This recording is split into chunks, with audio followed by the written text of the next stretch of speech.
Bom, a gente tem bastante perguntas aqui que vieram dos telespectadores, inclusive dessa semana e ao longo dos programas. Eu vou fazer algumas e daí eu gostaria que vocês respondessem. A gente tem uma aqui, logo aqui pertinho, é de Mieken, no Japão. Olá, sou Juliane Kagawa, moro em Kuana, meu Deus, Kuvana, sei lá como é que chama isso aqui, no estado de Miken, no Japão. Eu me acho realmente um espírito implacável. Sou cristã, desviada há quase 2 anos, sinto muita falta da comunhão e alegria dos irmãos na igreja. Sou uma pessoa super difícil, muitos me julgam e às vezes falam coisas sem pensar e gosto de brincar com todos e às vezes algumas pessoas levam até a mal. As pessoas sempre acabam se afastando de mim. Conheço muita gente, porém estou sozinho. Eu sozinha, o que faço para mudar? Ou seja, é uma pessoa que ela tem consciência. Nós falávamos, né, sobre os agressores da alma, né? Falando sobre isso, indomável, implacável. Implacável, essa questão, precisa haver na sua vida uma mudança, uma tomada de posição. Né? E a tomada de posição é você sair dessa postura de autodefesa. Você criou um sistema de autodefesa para você e, na realidade, você não consegue interagir com as pessoas. Então, você tem que sair dessa posição que você escolheu estar e abrir o seu coração para as pessoas. Nós vamos ser feridos pelas pessoas? Claro, é óbvio. Somos pessoas imperfeitas, a igreja ela é formada por pessoas imperfeitas. E por sermos imperfeitos, eu também sou, então nós vamos ter esse processo de atrito entre nós. E agora, Deus usa isso para que nós cresçamos e possamos entender exatamente como que nós somos e podemos também entender os nossos irmãos. Então, se a igreja fosse perfeita, não poderia estar aqui, né? Está arrebatada já, né?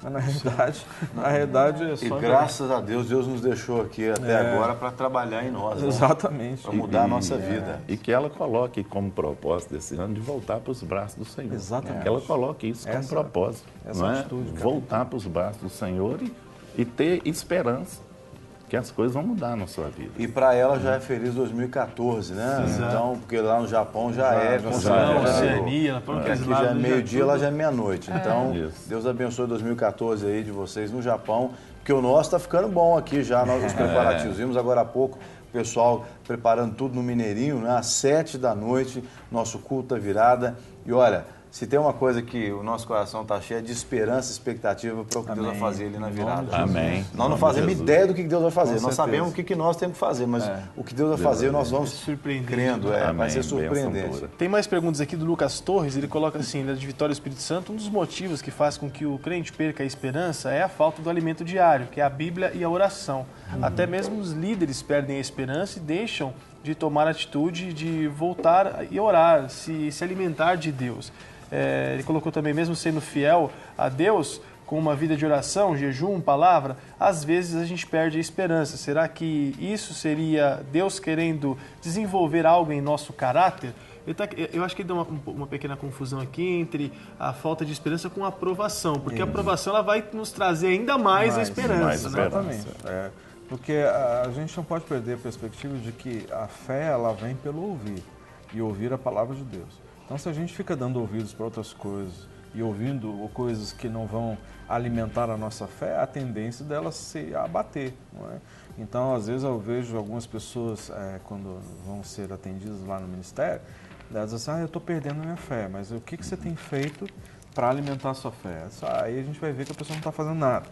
Está ouvindo outras músicas, está assistindo outros programas, novela, não assiste de tudo um pouco. Não assiste de tudo um pouco, a Clínica da Alma. Então, quer dizer, o que acontece é que a fé dele não vai ser edificada, então precisa ser edificada. E o que mais tem no mundo hoje são fermentos que prejudicam a nossa fé no mundo, né? Você liga a televisão, você só vê situação terrível no noticiário local, nacional, internacional, você vê crise disso, crise daquilo, né? E quando a pessoa precisa de buscar gente que ministra na fé dela, ela não busca, né? Tem que fazer como Jesus. Jesus andava, ele pregava para as multidões, mas ele andava com gente que, no mínimo, acrescentava alguma coisa na fé dele, apesar de certas situações ali, como o caso de Pedro, que o negou, como outras situações que tinha em volta, mas ele andava com gente que tinha a mesma fé que ele. Exatamente. Isso demais. Tem mais uma aqui que a pessoa coloca até, ela leva um extremo da esperança, que ela diz o seguinte, é a Jacira Torres, ela coloca assim, e a fantasia?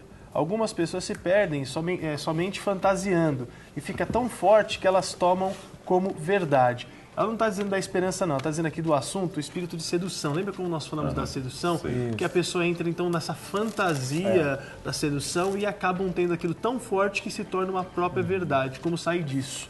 E depois eu tenho muitas participações aqui no Twitter, quero ler elas também para vocês. Isso aí é um personagem que ela cria, né? Ela vai ter que matar esse personagem. Uma pessoa, né? Não é personagem, né? Tem que deixar claro. Ela vai ter que eliminar esse personagem. Vamos mudar a palavra aqui, para ficar mais suave. Matar o personagem. Ela vai ter que matar esse personagem, porque esse personagem que ela criou, ele está prejudicando. E a fantasia é tão grande que quando ela tiver uma decepção, ela vai cair também e vai ser forte. Então ela tem que sair desse personagem, tirar ele de cena, tá? Tirar ele de cena totalmente. E o tratamento é esse, é eliminar o personagem. Tá respondido então, Jacira. Olha, a gente tem muitas participações aqui. Tem a Helenice Marques, coloca: graça e paz, amados, estou seguindo esse estimado Twitter, me sigam de volta, quero desejar a todos da produção um feliz 2014. Produção, depois que você desejou feliz 2014, vamos seguir você e sua descendência. A Elisa Morim, feliz 2014, Lu Bertolini, pastor Jean Carlos, Maurício Marchini. Obrigado. E produção de tudo um pouco, que Deus abençoe, derramando muitas bênçãos sobre a vida de vocês. Amém, ela está em amém. Santa Catarina, ligadinho de tudo um pouco. A Elisa Morim, gente, é aquela que cantou aqui com a gente, a cantora Elis, gente boa demais. Um beijo, Elis. A Sassá Dutra, que está ligadinho de tudo um pouco aqui, e também assistindo e ouvindo o Entre Salmos, a banda que daqui a pouco vai cantar aqui com a gente também, está mandando um abraço para todos. A Silmara Vicentina, paz, amados, essa turminha fizeram a melhor cantata de Natal da EQ Nazaré. Está dizendo que vocês fizeram uma cantada de Natal lá.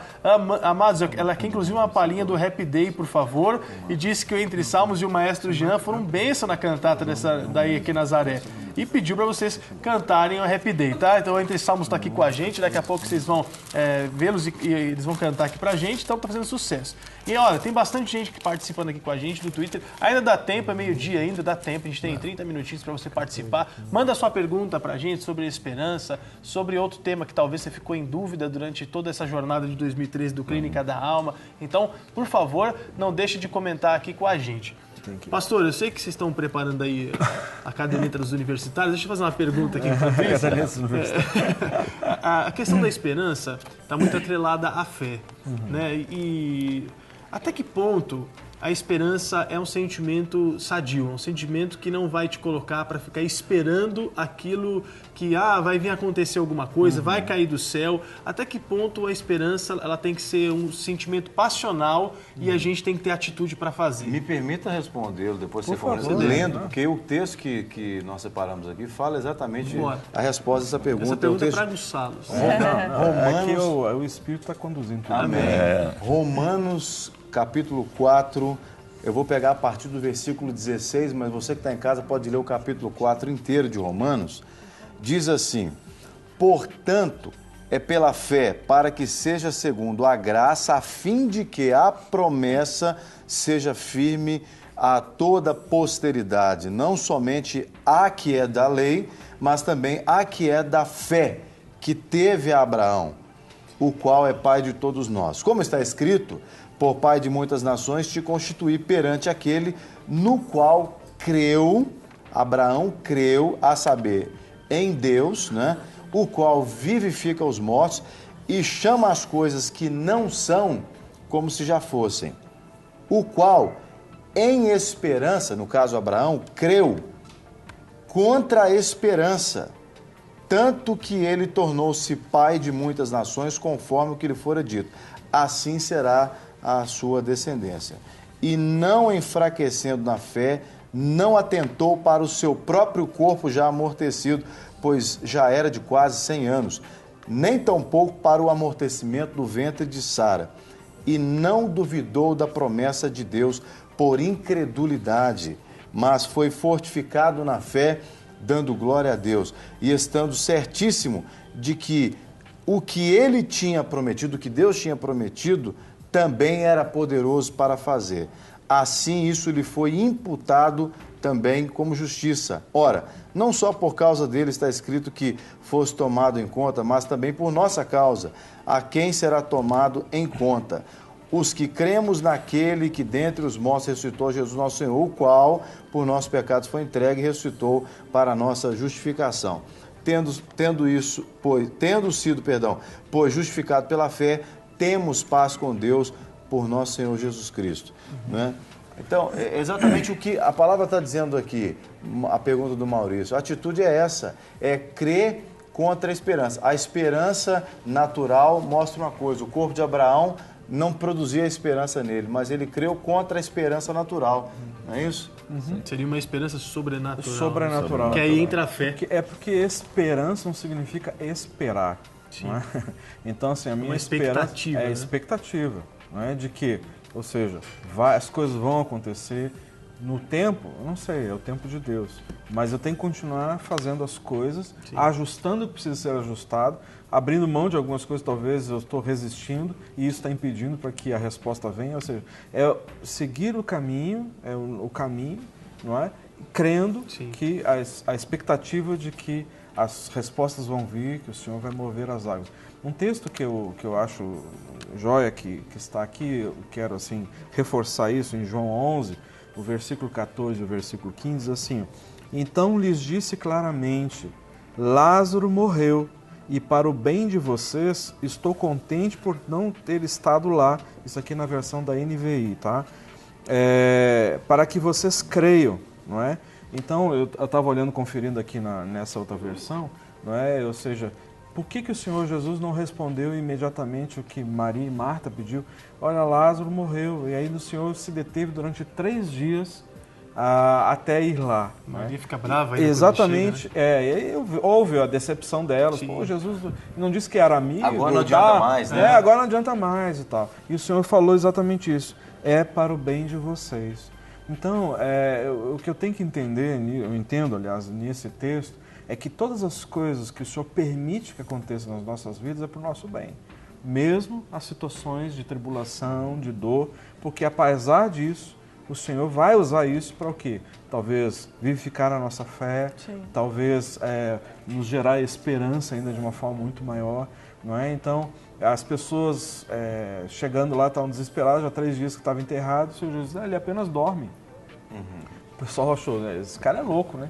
Né? Mas o porquê? Porque o milagre estava para acontecer. Então nós vamos orar para abençoar essas pessoas. Tem muitas pessoas pedindo oração, problemas de família, nós tivemos aqui tantas ligações, né? E a gente quer ressaltar, por exemplo, a participação da Julita, da sua família, e tantos outros que a produção está ali recebendo, tanto pelo CAT quanto pelo telefone ao vivo. Nós vamos orar agora, porque a gente vai ter um VT mostrando a retrospectiva do programa De Tudo Um Pouco ao longo de 2013. Então, o senhor podia orar fechando, né? Mas é importante as pessoas de casa lembrarem o seguinte, vai sofrer menos quem confiar mais em Deus, porque a dificuldade, a tribulação, todo mundo está sujeito a ela, mas quando eu confio no Senhor, eu sofro menos. Só para reforçar, logo mais às 7 horas da noite, no Mineirinho, nós teremos o nosso culto da virada e você é o nosso convidado especial.